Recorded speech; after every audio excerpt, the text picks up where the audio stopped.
A Documents s'accedeix a tots els documents necessaris per als diferents processos, com són el document de referència 00, carta de presentació,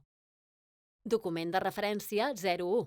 document informatiu de la formació pràctica en centres de treball, document de referència 02, protocol de condicions del centre de treball, document de referència 03,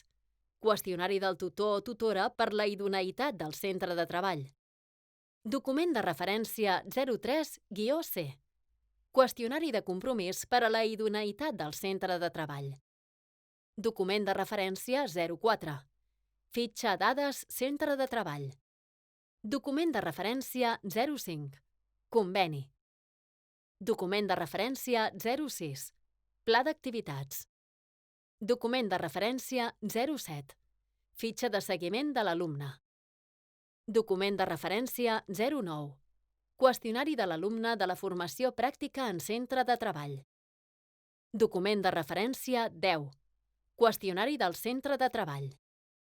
document de referència 11, informe de valoració del centre de treball, document de referència 19,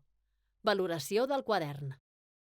Si es vol descarregar la plantilla d'un dels documents, has de triar el programa, seleccionar l'estudi i escollir l'idioma, i es descarregarà el document.